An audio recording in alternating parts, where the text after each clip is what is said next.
태초에 하나님께서 모든 세계를 만드셨어요. 하나님께서 만드신 세상은 모든 것이 완전했죠. 하나님은 아담과 하와를 비롯한 모든 인류, 당연히 저와 여러분도 우리 안에 포함되어 있어요. 이 모든 인류가 이 완전한 세상에서 하나님의 형상을 드러내며 질서 있고 풍요로우며 아름답게 살기를 원하셨습니다. 그러나 안타깝게도 모든 피조물의 대표인 인간, 즉 아담이 하나님의 뜻을 어기고 범죄함으로 하나님의 모든 계획이 전부 틀어져 버렸죠. 하나님은 이 계획을 접을 것인지 아니면 무리를 해서라도 계속 진행할 것인지 선택하셔야 했어요. 여러분들도 아시다시피 하나님은 고를 외치셨고 우주 전 역사, 인류 전 역사에 걸쳐서 하나님은 인류 구원의 계획을 시행하십니다. 인간의 역사는 하나님께서 우리에게 주지 못했던 하나님 나라를 다시 주시기 위한 과정이에요. 대부분의 사람들은 역사가 어디에서 시작되어 어디를 향해 가고 있는지 모릅니다. 어떤 사람은 아무 목적 없이 그저 돌고 돈다고 생각하죠. 그러나 성경은 인간의 역사엔 목적이 있고 그 목적을 향해 가고 있을 뿐 아니라 곧 그 목적을 이룰 거라고 말합니다. 하나님의 목적은 태초에 인간이 범죄로 인해 잃어버렸던 하나님 나라를 다시 회복시켜 인간에게 다시 돌려주는 거예요. 비록 오랜 시간이 걸렸지만 결국 예수 그리스도 십자가 사건으로 인해 그 목적은 이루어졌어요.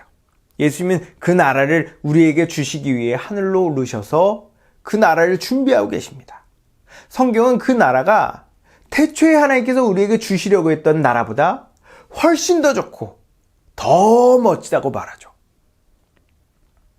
과거 에덴 동산 때는 선악과라는 시험이 있었기 때문에 어떤 면으로 불안 요소가 있었지만 우리가 새하늘과 새 땅에 들어가면 더 이상 아담과 하와가 경험했던 시험은 없어요.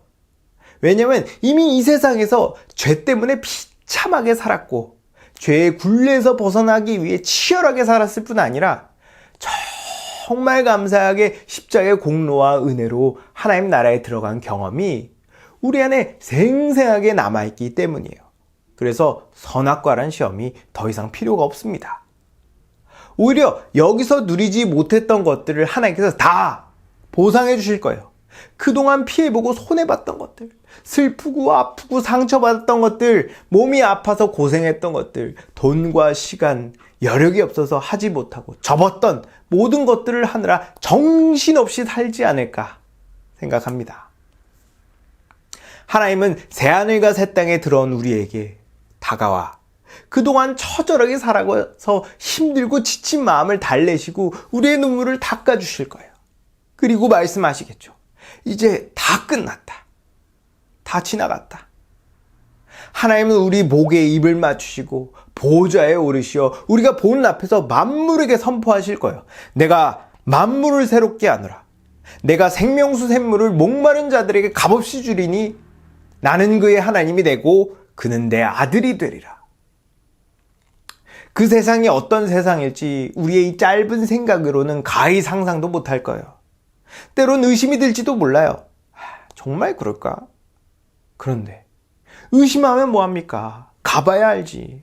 중요한 건 어쨌든 거기 가야 한다는 겁니다.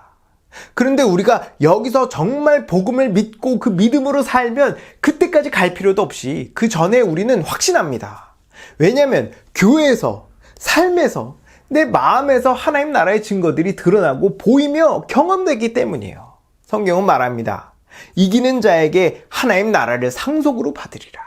이미 교회에서, 삶에서, 내 마음에서 하나님 나라의 증거를 본 사람들은 그때가 가까워 올수록 점점 마음이 불타올라요. 이게 너무 확실할 뿐 아니라 내가 여기서 더 주를 위해 살수록 더 그 나라가, 그 보상들이 더 뚜렷하게 보이기 때문이죠. 세상은 이런 우리를 이상하게 볼 겁니다. 그러나 뭔 상관입니까? 이미 세상은 끝났고 곧 예수님 오세요. 우린 항상 이렇게 말해야 해요. 주 예수여, 어서 오세요.